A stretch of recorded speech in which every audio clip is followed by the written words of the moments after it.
morning. This is Stan in Gainesville, Florida, and you are listening to Light Talk. Hi, this is Steve in Dallas, Texas, and today we are speaking with another great designer on Light Talk. And this is Anne in beautiful San Clemente, California, joining my brothers once again on Light Talk. And this is David in Long Beach, California. And if you don't already know, you are listening to Light Talk, and we are the Lumen Brothers, sister and guests. Genders of Light. That's what we should call ourselves, Genders of Light. Ooh, fancy. Genders of Light. Okay, anyways, I just want to say welcome to episode 115. And I'm telling you, season 3 of Light Talk has started off with a bang. We've had 2 great interviews already with Zach Bovray and Dawn Chang. But we have a whole bunch of great interviews coming up this season, including Ken Billington, Herrick Goldman, Steve Terry, and Tom Littrell. So keep listening and check out our Light Talk webpage, and you'll see all of our interviews coming up. But today, in our trademarked Legends of Lighting series, we have a special surprise guest for all our listeners in Light Talk land. And our wonderful Lumen sister, Ann McNills, will introduce our very, very special guest today. Well, it should be Legends of Lighting and Projection, right? No, but projection is sort of lighting. That's true. It is light. Yes. That's how I got into it, right? Well, today I'm really happy because we have one of my personal dearest friends, Elaine McCarthy, on Light Talk. She and I go way back. So welcome, Elaine. We're so happy to have you here. Thanks very much. Happy to be here. Let me tell you a little bit about Elaine. She's, quite a bio here. Let's see how I do.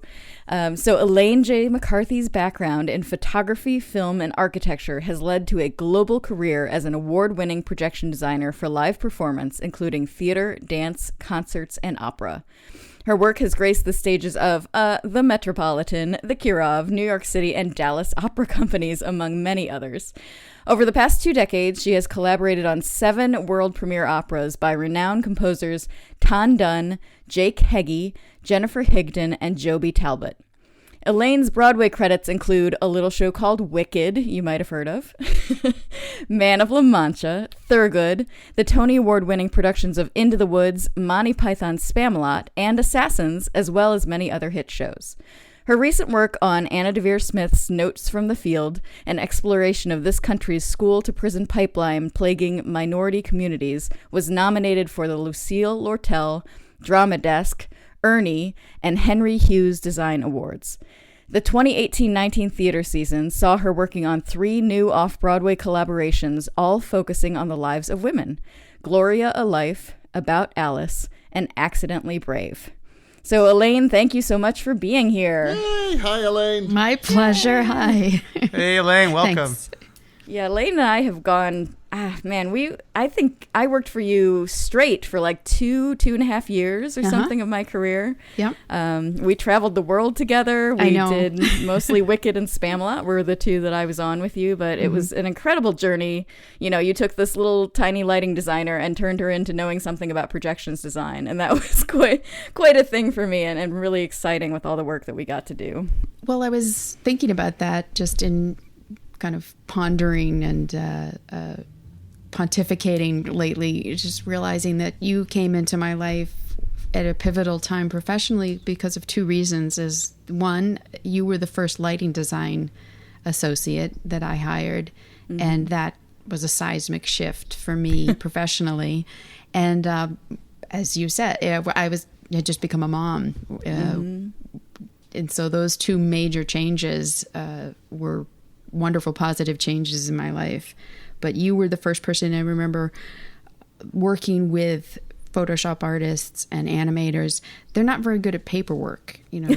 And I looked around in the theater and said, oh, those lighting design assistants, they make really good paperwork.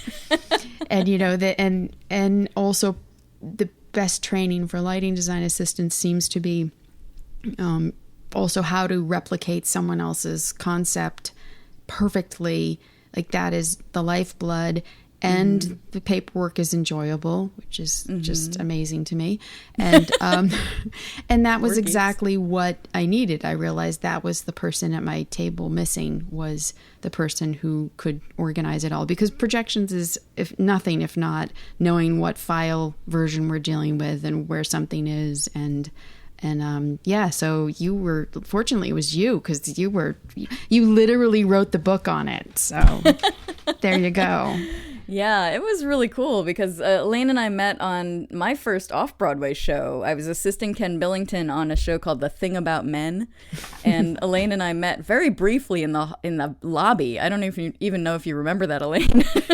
But we basically just said hi, and I was like, wow, that's Elaine McCarthy, and then moved on. And then it was like another 2 years later or something, and we were doing, oh my gosh, what show was it? Good Vibrations, wasn't it? Oh. No Am I allowed to say that name? Shall not a little say that name. classic called, the show With that McDevitt. will not be named. Yes, and I was assisting McDevitt, and that's where we talked a little more. And that was a rough show, so we all went through a lot. And you just turned to me one day and said, "How do you want to assist on projection, or would you like to assist on projections?" And I thought, well, it's come just to one the big dark light, side, right? And then you said, "Do you want to come to London for 4 months?" And I said, "I'm in." And the rest is history. That's great. Well, what was really great was that it made sense at the time, because I had both Wicked and Spamalot going off into the world from their Broadway premieres, and it was all about organization, and also Wicked was unique in that it was the beginning of it was the first media server and then they had the moving mirror heads, which were a little short-lived, but they were being programmed on a moving light console. Yeah. So suddenly people were looking in the theater and going, oh wait, we're not responsible for you projection people usually, but that's a moving light console. That looks familiar to me. So suddenly the electrics department was much more willing to engage. And so I needed somebody who understood lighting, because lighting is not my training at all. I've trained in a lot of things, but lighting is not one of them. And in particular, touring Wicked, right. If you'll recall our focus grids and being told we can have 12 focus positions with those mirror heads. Well, we hadn't designed the Broadway production to have 12 positions. We had unlimited positions because we didn't think of touring. Right. And I still knew enough to the business to not design with that in mind. But yeah, we came up with, which still today gets used by the crew on productions of Wicked all over the place, as our focus grids, and make their life a whole lot easier. So I'm really proud of that stretch of working together. And, I am too. Well, I'm also proud of the fact that you allowed me to be a mom at a time. I mean, she was an infant, my daughter Elizabeth. Yeah. She was like tiny baby, and here we were in London. And I remember that first time I came into the theater. I forget if it was Spamalot or Wicked. Just a little background, gentlemen, and that is Spamalot and Wicked had the nice, kind, generous aspect that they inadvertently were back to back in London. So I had a 8-month-old baby at the time, and so I just moved to London with the baby for 12 weeks. That's convenient. Yeah, I mean, it was very nice of them to plan that way. And they put me up in a flat, and I said, I have 1 day off a week, and I've got an infant. I'm not cleaning. Get me a cleaning person. And they accommodated. So I think they appreciated the fact that I was this new mom, and I was packing up my entire life and living in London for 3 months. But it was incredible. But Anne made it so much easier, because I remember the first day I showed up at the theater, Anne said, okay, I scoped out, there's a ladies' room on the 3rd floor, and it has a plug where you can plug in and take care of your mom business, and it's private. No one's going to go in there. And I'm thinking, oh my God, I didn't even think about that. And I remember this too, because she said, I have your back, because if I don't, nobody else will. And she was absolutely right. It was like, especially at that time as as a mom in a business, and particularly in a discipline that's male dominated, I felt like I needed to kind of hide maternity, motherhood, and Anne made it safe to be like, and you came up with a phrase too, something like, she stepped away and was like, I would tell you I needed a mommy moment.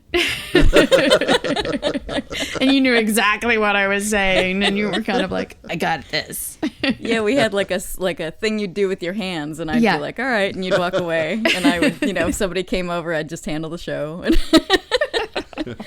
Yeah, it was an incredible journey. I tell women about that all the time because I teach young women, a lot of young women. Most of my program is young women.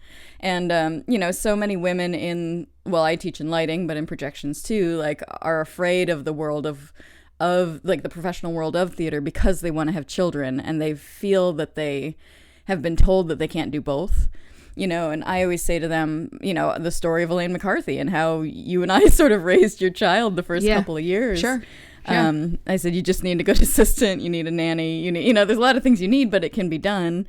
And I think it helps sort of allow women to feel not as threatened by that thought because, children aren't something that I've put into my life plan, but it certainly was an exciting thing to help you go through that, and very inspiring to watch a woman go through that. And I hope I say go through that in a way that it wasn't negative. It was hopefully a positive thing. And I remember like, you were about to pop when you interviewed me. I remember that. And we were walking up and down the stairs of some theater. I can't remember. We were looking at Spamalot or something. And like all the stage-hands were afraid, like, oh gosh, is she going to fall? Because it was like these tiny stairs and stuff. Like that's how pregnant you were. And then our first show was Spamalot in Boston, the tour. Mm-hmm. And we literally had your daughter in the little chair thing, like on the butt board of the tech table. Sure.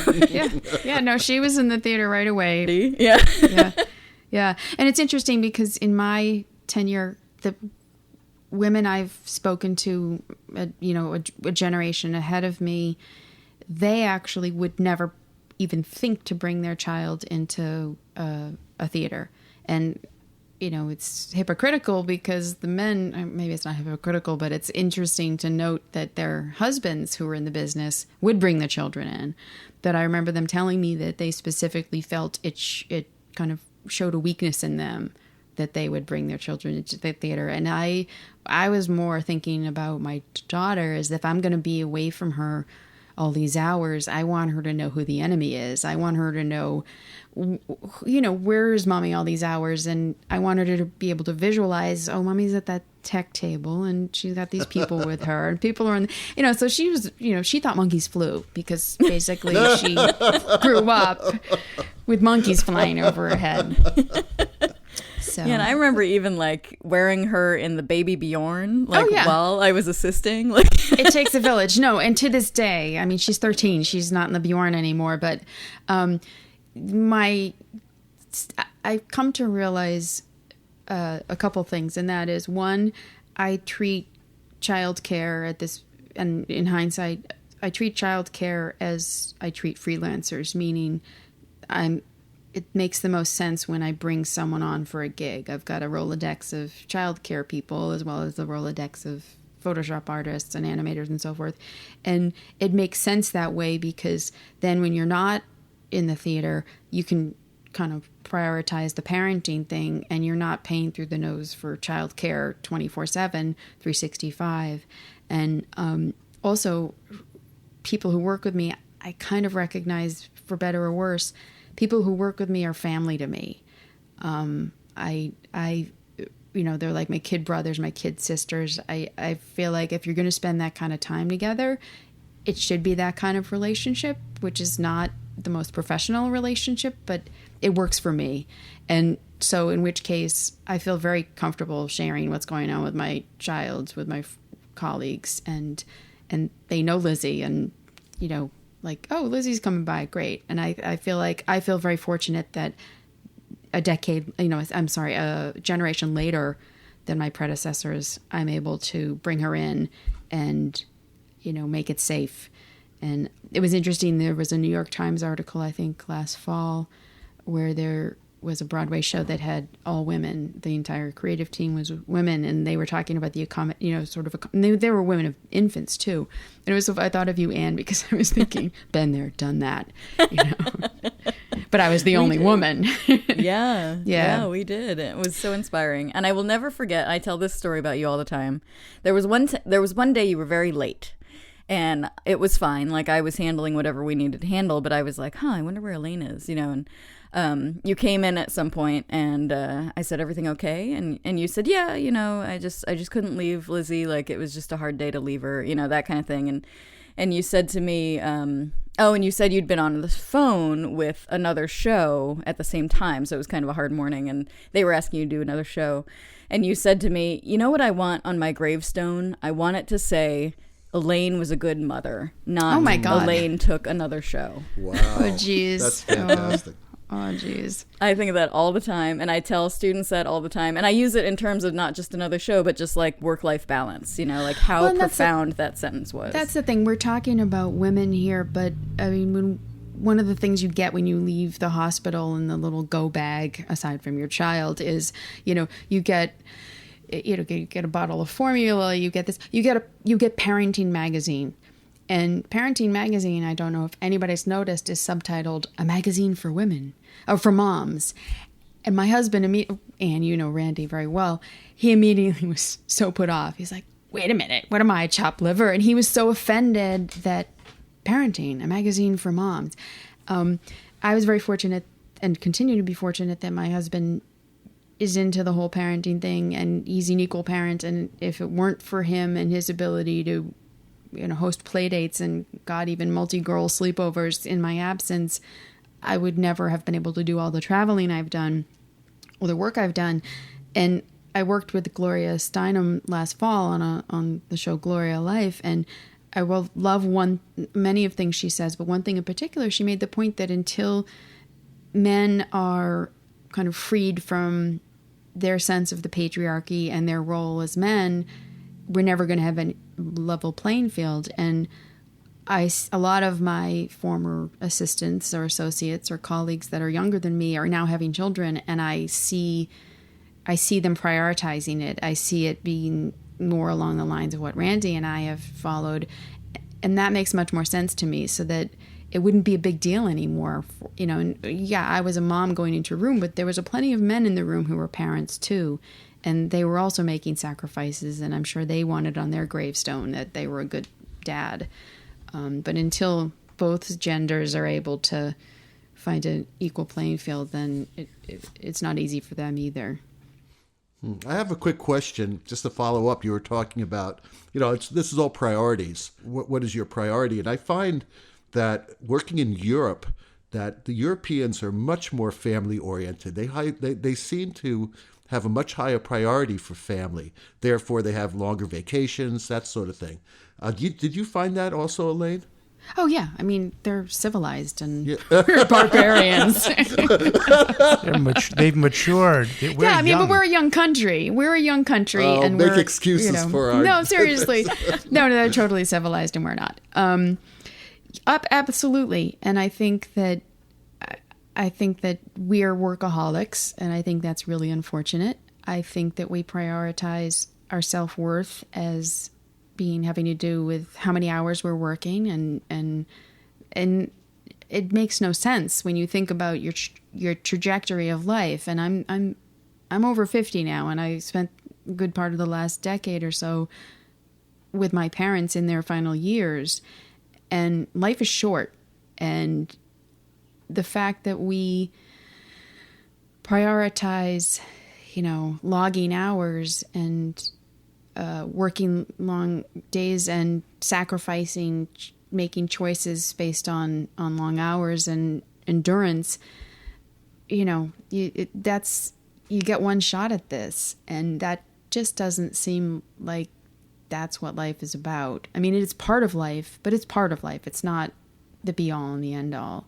And I think that people in other countries, they benefit from state theater. So they benefit from the fact that their government is behind them. So this is a salaried position. I mean, we're all out there trying to put roof over our head and food on the table. It's not a guaranteed thing ever. So, we don't really have a choice. It's a luxury to be able to say, well, I'm going to take a few weeks off and stare at the distant horizon. And when sometimes we get judged for that, right? Oh, completely. Oh, you have time off? You weakling. No, we live in a meritocracy. Yeah. And I think this society, our society is young. We're still building this country. Those societies have been built. So there's a maturity about priorities, I think, in I Europe. agree. Yeah, definitely. But I think that's part of what is so amazing about our country is we are bootstrappers, and it's a country made up of people who came here for opportunity, and continues to be a country, we hope, that is for people coming for opportunity. And I think that makes us unique. And it's a vitality. Oh, for completely. Sure. Yeah, and a creativity which the rest of the world, I think, absorbs and purchases, and that's where a lot of our exports come from, is our creativity. Mm-hmm. So this might be a good segue into the first question that I have for you, because we generate new industries because of that vitality and creativity. So some people think that projection design is a new industry, but what are your thoughts on that? Well, I mean, I'm very fortunate that I come from the Wendall Harrington School of Design. Yeah, Zach told us about the Wendell School. Yeah. Yeah. No, it's because there was no such thing. And I always love the fact when someone says they're studying projection design now. It just makes me so happy, because there wasn't such a thing. And the closest thing there was to it was working for Wendell.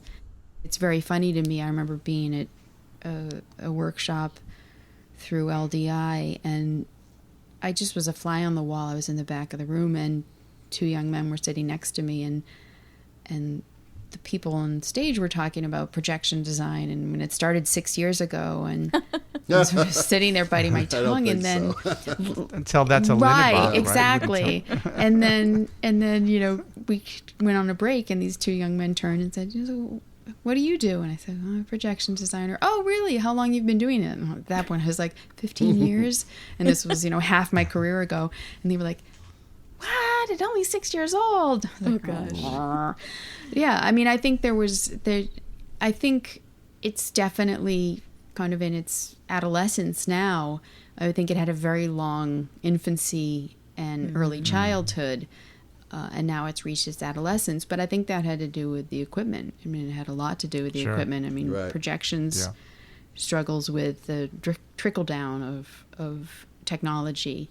I mean, bear in mind, I started in I was a cusp baby in that I know how to mount 35 millimeter slides and cut Pawnee film and do all old school analog technologies, but I also was part of the transition into digital technologies. So I think that that now that it's a much faster time. It used to be that video appeared in commercial projects and industrial projects, and eventually we could afford it for theater. Things are happening much differently now, where I feel like producers and general managers are thinking you need to have projections as part of your storytelling in order to be relevant and contemporary. And, that's great for we projections designers, but, I'm not sure that it's necessarily the best for the storytelling.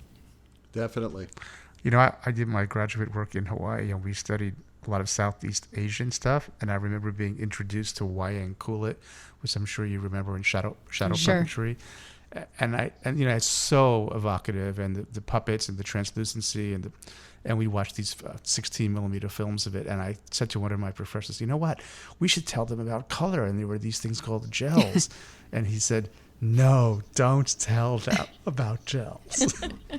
Let it live the way it is, right? So it's sort of, it's just interesting. In some places, there's something quaint about the purity, and then there's something great about progress. Yes, I mean, there's definitely our thinking about projection design and the history of projection design, and just even the history within my 20 some odd years of doing it, and that is that I remember the days of you had ideas in the theater, and Wendell talks about this. You have ideas in the theater, and you took your notes, and then you went back to the studio at midnight after the production meeting, and you did your notes. Whether it was Photoshop into a digital file, whether it was, creating a piece of artwork to go to the 4X camera. Nobody knows what that means anymore. But you had all this time, and then you sent it in. And even rush costs were 2 days. And you'd go back to the theater and be like, okay, great. Yeah, we'll have those notes in 2 days. And the time and money that it took to create kind of had a built-in filter. And now that we can, I tell the story about working on Impressionism with Jack O'Brien, and we were doing a series of images of Whistler's mother, and it was coming up on coffee, and we did this, sequence, and Jack turned around and he said, "Oh, Elaine, wouldn't it be wonderful if she winked at us?" And then coffee was called, and I turned to my assistant and I just said, "You got this?" And he said, "I got this." And we come back from coffee and we run the cue again, and she winks at us. And Jack turns around and says, "Did I just see that?" And of course we cut it. It was just a joke. It was me kind of ribbing Jack, but in the wrong hands, that could be quite dangerous for storytelling. The fact that you don't have to think about that it's easy, because easy doesn't always mean good. That's for sure. Right. Yeah. Elaine, this is Steve down in Dallas. Let's continue that idea. You just said storyteller. When did you decide you had to be a storyteller in the arts? Really late in the game. I was a very late bloomer. 28 years old when I met Wendall, but even before that, I really didn't get the theater bug until I was 24. And of all places, it was at the MIT Media Lab with a bunch of MIT geeks doing Gilbert and Sullivan. So I came to it very late in the game, but upon reflection, I think my first exposure to doing theater was, I kid you not, in my backyard. The neighborhood kids used to get together and put on shows. Like, hey, let's do a show in the barn. We really would. We would spend all day writing, thinking about what it's going to be, what we're going to do. And we would create a show, and then we'd put the picnic benches along in rows, and we'd charge a nickel, I think, to all our parents as our parents came home from work, and we would do our show for them. So that was kind of my introduction. I mean, my brother and sister and I used to do that too, and this was my introduction to lighting design, and about how far I got was one of those three level bulbs. So that was running the lights in my living room after dinner, was turning it on low, medium, or high. Ooh. But yeah, we'd put our aprons around us, and like Empire dresses, and we'd have hot pads on our head as like a hat, and we would make what we thought were these extremely elaborate choreographed things, and one of us had to be the lighting person, and we'd turn the lights, and my parents would come in with their tea and sit in the living room and humor us. And what was really interesting was all of our offspring from my generation, none of us suggested to them to do theater, to make shows. Whenever we go on a family vacation, from a very young age, they would start doing it. It was like, it's in the blood. Wow. It's instinct. Yeah. But there was a lot that happened between, do a show in a barn and 28 years old, meeting Wendall Harrington and going, right, this is what I'm supposed to do with my life. How did you meet her? Lauren Halpern, who's a set designer, was a classmate of mine at NYU Tisch School of Design, and she worked with David Gallo, the set designer.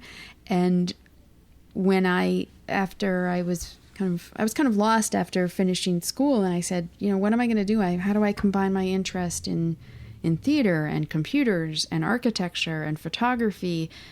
Maybe I need to have 12 different careers, one after the other. And she said, you should meet this woman, Wendall Harrington. And I went in and I met her, and it was a total epiphany, because this really brought together everything that was me. I mean, I was a kid. I used to hang out in this great secondhand bookstore in Harvard Square and look at books, old books. I mean, how do you build a career on old books? Well, projection design, So everything then came together. Like, I had worked as an architect for 3 years. I had, worked at the Media Lab on computers for 3 years. Just kind of all these pieces of the quilt that became my journey at that point were still just a lot of squares of fabric on the ground, and people were talking to me like, oh, why are you such a Renaissance woman, or pick something. It was very like disdain, like it was a negative. And then I felt so sort of proud when suddenly it was like, all of this was not for nothing. This was because I was looking for a needle in a haystack. You know, I was completely looking for a needle in a haystack, and I was very fortunate that I found it. But it took till I was 28 years old, so... Well, and I think that background made you incredibly versatile. Like, I often think about the tornado in Wicked, and I wasn't there for the building of it, but I remember you telling me that it was like a jar with sequins and things in it, and you spun the jar and filmed it, and that became the tornado, and I was so inspired by that.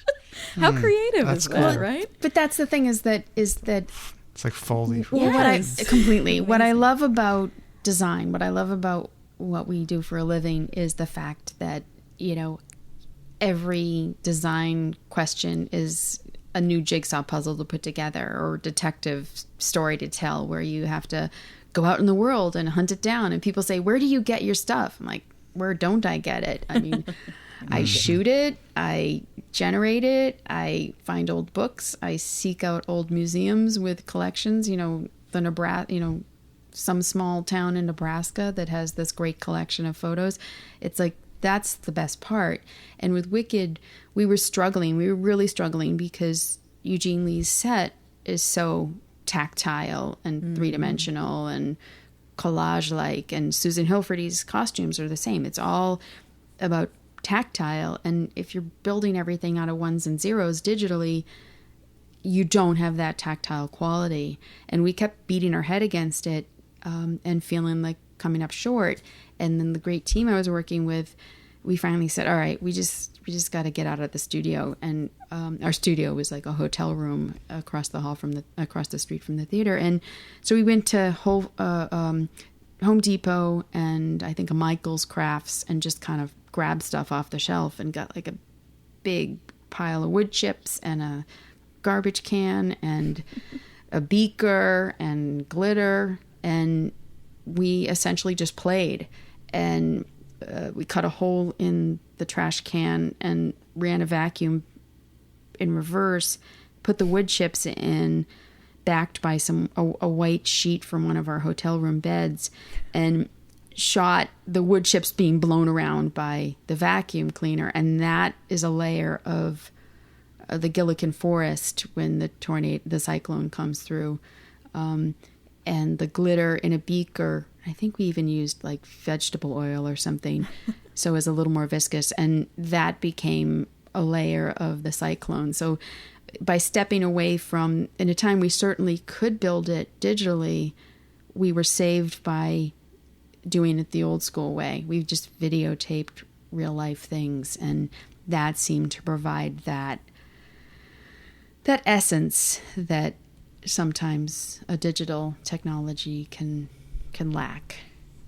You know, one thing that all of us tell our students is to always bring your camera with you. And now the cameras are in phones. I mean, you know, you have like super high definition stuff. So how has that helped you as far as collecting content? Honestly, it hasn't. The only times I've ever had the content come in advance of the story was purely magic, meaning I don't collect imagery. I'm not a photographer. I will say that. I'm not a photographer. I studied photography, but I don't carry a camera around on my hip. Even though I have a phone, I don't think of it as a camera. And I realized a long time ago, a true photographer has that camera on their hip at all times, and they see the world as a series of photographs. And I'm not that person. I'm looking for the right images for a show. So when I have a piece of work brought to me, you know, a script, I read it and I start ruminating on what that show is. I do have a collection of imagery that informs me, but I'm also immediately like, okay, how do I solve this jigsaw puzzle? How do I solve this mystery? Where are the clues?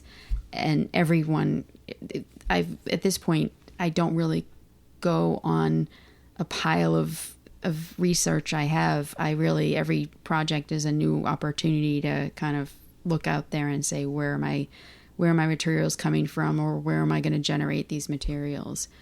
The closest thing, when you talk about that, the closest thing for me was a number of years ago, I worked a three-legged dog and did this whole eyeliner, Pepper's Ghost kind of effect. But it was about Hedy Lamarr and Georges Antheil, who basically developed radar technologies and radar scrambling technologies during World War II. It was a great show, but why I bring it up is that at the same time we were emptying my grandparents' house in Cambridge of 100 years worth of stuff, including everything my father ever touched in his childhood, because he was the baby of the family, the only boy. But he was a boy during World War II, so he had all these great kind of World War II toys and Popular Mechanics magazines, and I was emptying it out and helping my parents, and I see this one box, and I just kind of threw all this stuff in it, and I was like, this is a show. This is a show. And then 2 years later, frequency hopping comes along, and I need imagery of submarine silhouettes from World War II, and I need Popular Mechanic. It was just like magic. It was kismet. Wow. And that show came out of my grandparents' attic 2 years earlier. Wonderful. So those kind of things I'm always looking for. I see imagery in the world, and it does include my own photography sometimes, where it's like, this is a show. And it can be a scrap of fabric. It can be a photograph. It can be a book. It can be a box of stuff from your grandparents' attic. A group of things will have an essence, and I know I need to hold on to it because someday the show is going to come along. And that's happened to me a number of times. My husband and I say we suffer from nostalgia. So that's theater people, I think, in general. Right. Mm-hmm. Everything has an essence if you're looking for it. Let me ask you a different kind of question. I'm looking at your bio here, and impressive is an understatement. Clearly, you're very good at what you do, but we work in an industry that has a lot of competition, and you haven't done every Broadway show that has projection on it. Thank God. But I bet there's some that perhaps you wanted to do and you didn't get because of competition. Mm-hmm. So I guess my question is, how do you handle competition, and does that get under your skin and give you any self-doubt at time? And if it does, what do you do? How do you handle it? Sure. It's different now than it was. I kind of feel like my career has had two phases, and I'm in the second phase now. I mean, we're talking big phases. It's had phases throughout, but seismic shifts. And that is, when I started out, there was, you could count on two hands the people doing projection design. And we benefited from that. We were the storytellers. We were breaking the ground and kind of creating something, and the competition was limited. And now it's everywhere, and there's thousands of people doing it. And that's exciting to me, but it's also sort of like, whoa, this is a whole different beast. And really early on in my career, I mean, I am not a center stage person. I am much happier backstage. Like I said, I came to theater late. I'm not a look at me person, which is both positive and negative in a competitive business. But in order to keep myself sane, I decided a long time ago I recognized a long time ago that the only thing I have, two things going for me. One is no one else is me. So as long as somebody out there wants an Elaine McCarthy design, I'll get work. And I think that's just a self-protective approach to take. Because if I ever really looked at all the talent out there, I'd never get out of bed in the morning. But that was a way to say, well, you're unique, your vision is unique, and as long as people recognize that and there's a market for it, I'll work. And secondly, the other thing that was very reassuring to me is that I've always worked. My first job, I think I was 12 years old delivering papers. And ever since then, I've always worked. And only a small percentage of that in my career, quote unquote. And even to this day, I think if tomorrow there's no more work for Elaine J. McCarthy, I'll work at Starbucks and get something out of it. I'll find something to do that I have to show up to every day, because I like working. The jobs I had, what was it? I've been a candy striper, a waitress, Yeah. a barista, a salesperson, a stock girl, a survival specialist at a summer camp, a substitute teacher in my former high school, which was very enlightening, a draftsperson in an architecture firm. I worked at MIT Media Lab, as I said, and that was all before the age of 25. So, and all of those things, I could line each of those up and I could tell you the things I gained from them, not only about work, but about life and about community. How to organize an office, how to deal with other humans, how to fire somebody, all that came from these jobs, from being fired, from, organizing someone's office. And that's one thing I think a lot of people they think they have a very narrow view of work. It's like, if I'm not doing this, I'm not working. Right. And I'm thinking, if I'm earning a paycheck, I'm working. And no, I've always loved a check with my name on it. I'm very proud of that. It's always, and I think especially as a woman, I'm agreeing with you. Yeah. It's a really good feeling. Like, look, that's me. Look what I did. I earned that money, and now I'm going to put it in the bank. You're making me all sentimental now. Yay. Because what I see here, and you have to take this the right way. Okay. What I see now is this gravestone with all this stuff on it, and at the top it says, "But really, she was a fantastic mom." Oh. That's a big gravestone. That's a big gravestone. Speaking of money, why don't you tell us a little bit about what it's like to survive as a projection designer? Is it similar to being a lighting designer? Obviously, you're in a totally different world, but for beginning artists who want to get into projection design, how do they do it? How do they survive? What's your recommendation? Well, say yes to everything. And I don't think that's just projection design. I think that's theater in general. Right. And that's certainly how I started. And, be willing to hump your own projectors and program your own shows. And I think that you don't go into theater expecting to make a good living. You go into theater because you love it. And if you don't love it, get out as fast as possible. Right. No, seriously. I mean, I had two parents, as many of us do. And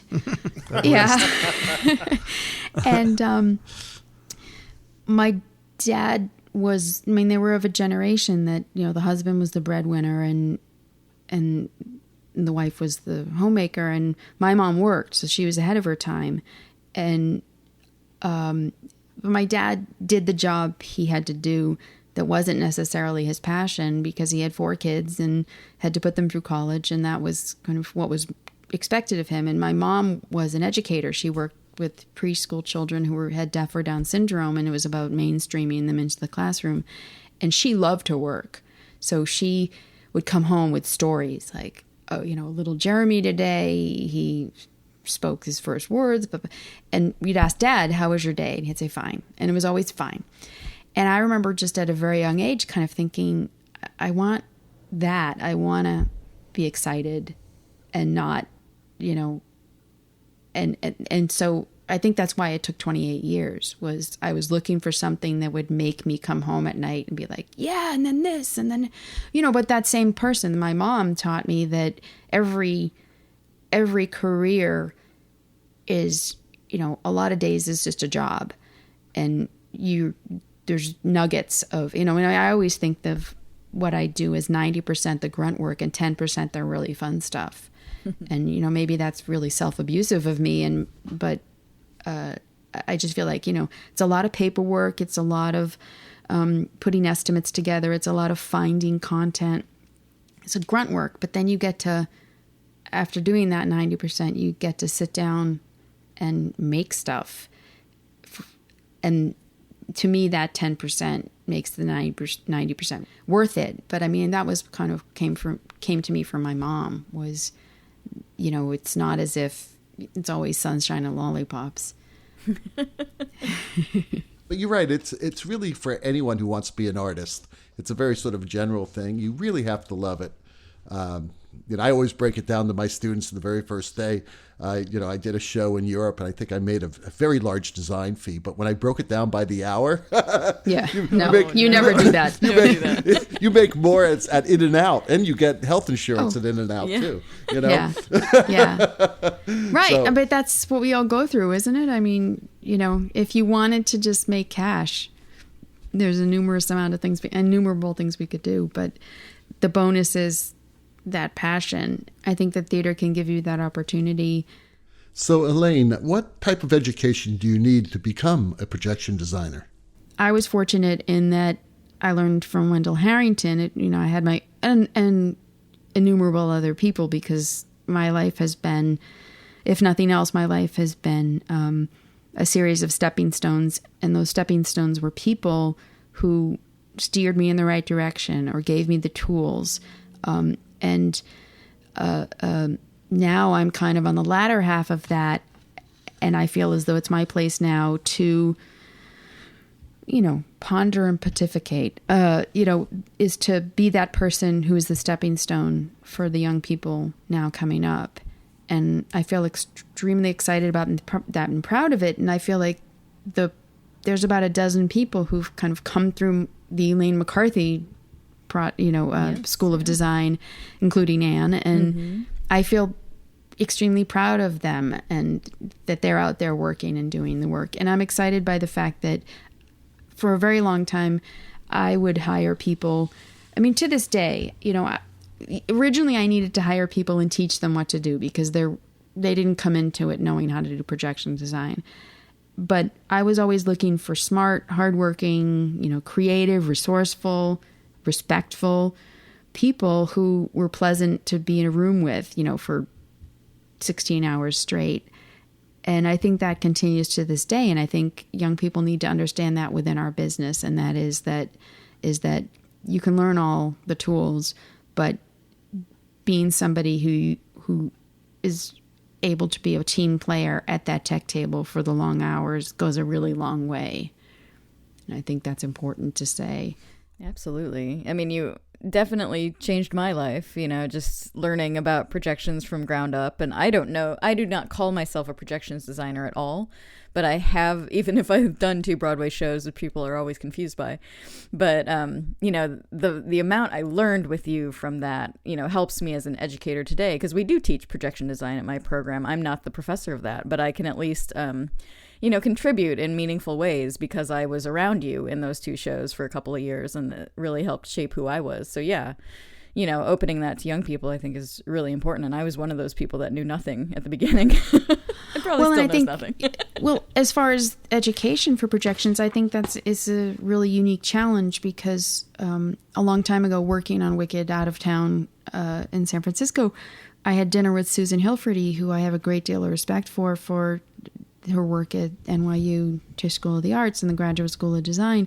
And I was saying, I want to teach projection design. And she said, I don't know that there's a place she probably doesn't remember this, but she said, I don't know that there's a place in teaching theater design for projection design. And I know that Peter Negrini now teaches in her program. But at first I was really taken aback and kind of got my nose out of joint. But through the years since then, I've come to realize what she means. And that is, projections, in order to be a projection designer, the set of skills you need doesn't cleanly fit into a theater program. I mean, it's good to have exposure to filmmaking. It's good to have exposure to photography and the history of photography and semiotics, so that you're understanding the import of the imagery you're creating. And I had a lot of media studies. I had a lot of, women in the media, that kind of thing, bear in mind when I was growing up. So, the 70s and 80s, this was kind of what was being discussed. And I think those all are fundamental to image making. But having been in a traditional theater program, you also need to know theater history, and you need to be, as a projection designer, you need to design scenery. You need to design lighting, the things that we all have to do when we study in a traditional program. So what gets me excited is the fact that, it's been very difficult thinking of curriculum, because at this point in my life, teaching makes sense. But what gets me excited is young people who are in their early 20s now, and then young people, my daughter's age in their teens, because what's nice is they're teaching them. My daughter was, and sleepovers in kindergarten, she and her friends were shooting movies in our backyard and editing them and putting soundtracks to them. And it was sort of like, geez, and their comfort level with that. And the people in their late teens, early 20s, they were teaching themselves After Effects in 5th grade. So the tools are no longer front and center, because that's what turns me off to educating projection designers is the idea of teaching tools, because tools are constantly changing. And, whether you take that paintbrush or this paintbrush out of your toolkit isn't the most interesting thing. My hope is that the storytelling comes back to the forefront and the history, so that the education of projection design can be along the lines more of theater, in which, okay, you've got your tools, now exercise these tools and learn this history. And I do think projections needs to be a hybrid of more photography, filmmaking / theater in order to really work in the long term. But hopefully universities will think more cross-disciplinary, I think, as time moves on. And as these young people grow up who are like, wait, what do you mean I can only study X, Y, and Z? I want to study the whole alphabet. Well, Elaine, thank you so much for being here. I mean, you and I could talk forever, so we got to do dinner again soon. But I have enjoyed the Elaine J. McCarthy Hour, so thanks for sharing all your thoughts with our peoples. Me too. Legends of Lighting continues. Thanks. Legends of Lighting. The Circle of Legends. Well, that Hammond organ solo in the background tells us that once again you spent another morning listening to Light Talk. Be sure to follow us on our Facebook group and subscribe to our podcast. You can find us on any of your favorite podcast providers. And be sure to subscribe to Light Talk. That way you won't miss 1 second of crazy Lumen insanity. No guarantee is offered regarding the accuracy of any statements or opinions made on this podcast. And just remember, if you choose to litigate, our law firm, the new guys and gals at Fleck, Flock, Flare, and Glare, and their paralegal Snoot will defend us until our retirement funds are depleted. Light Talk is written and produced by the Lumen Brothers and Sistah, coming to you from Long Beach, Gainesville, San Clemente, and the Lone Star State. And be sure to tune in next week when we talk about lighting different skin tones, fixing the broken stuff, and the death of the parcan. All that and a new sponsor, Light Talk. We are broadcasting questionable Lumen knowledge and humor around the world. We'll see you all next Saturday morning. Bye-bye from Light Talk. Thanks, Elaine. Bye-bye, everybody. Bye-bye. Thanks, Elaine. Thanks, Great guys. show. Light Talk.